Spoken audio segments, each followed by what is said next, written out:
मेरी मैरिज तय होने के समय से ही मोबाइल पर बात होने लगी थी मेरी इनसे। अच्छे लगे थे मुझे ये सुलझे हुए से नेक इंसान।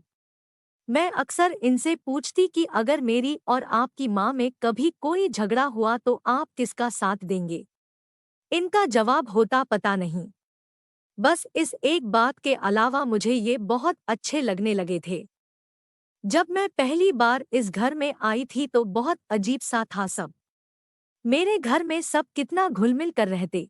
कभी कभी तो हम मजाक मजाक में किसी एक को चिढ़ाने के लिए उसकी थाली में रखे खाने को खा जाते और यहाँ मजाल की कोई एक कमरे में एक टेबल पर बैठकर भी खाना खा ले। सब राजा बाबू, सबको अपने अपने कमरे में खाना खाने का शौक। इनकी माँ से बड़ा डर लगता मुझे, जाने कब टोक दें। मैं कभी भी सुबह सुबह उठने की आदी नहीं थी, पर यहाँ नियम से जल्दी उठ जाती।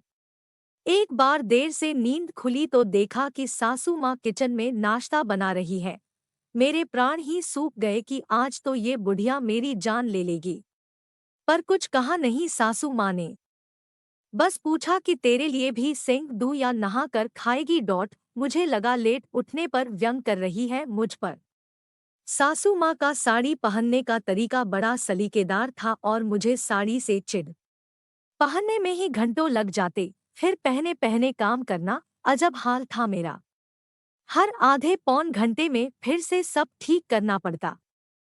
नहीं तो सासू माँ टोक देती कि तमीज नहीं है क्या, ठीक से पहनो। एक बार तो चिढ़ ही गई, बोली कि जब नहीं पहनना आता तो या तो सीख लो या जो आता है वो पहनो, कार्टून क्यों बन जाती हो। बहुत रोना आया था मुझे। एक तो इतनी मेहनत करो और ऊपर से सुनो भी। मैंने भी ठान लिया कि अब साड़ी जाए चूल्हे में। पति की भी बड़ी खराब आदत थी, घर आते ही पहले अपनी माँ के पास आकर बैठ जाते और कभी कभी तो घंटों बैठे रहते। किसे अच्छा लगेगा कि उसका पति उसके पास नहीं अपनी माँ के पास बैठ जाए। ना जाने क्या खुसुर फुसुर करते दोनों।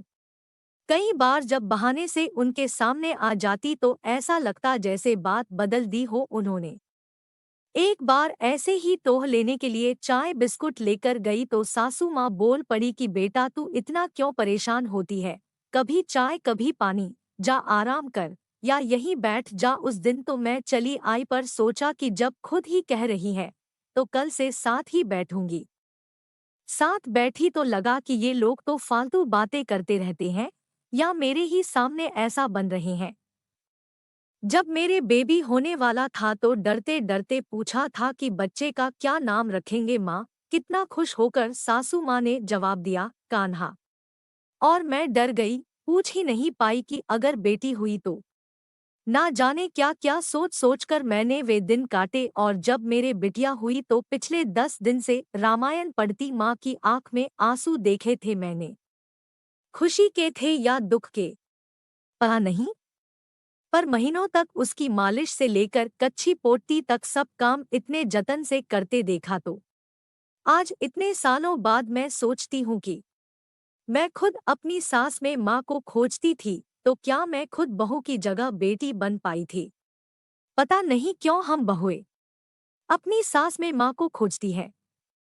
अगर सास मेरी सासू माँ जैसी होती है तो ईश्वर से प्रार्थना है कि मेरी अपनी माँ अपनी बहू के लिए मेरी सासू माँ जैसी बने। एक खुशकिस्मत बहू।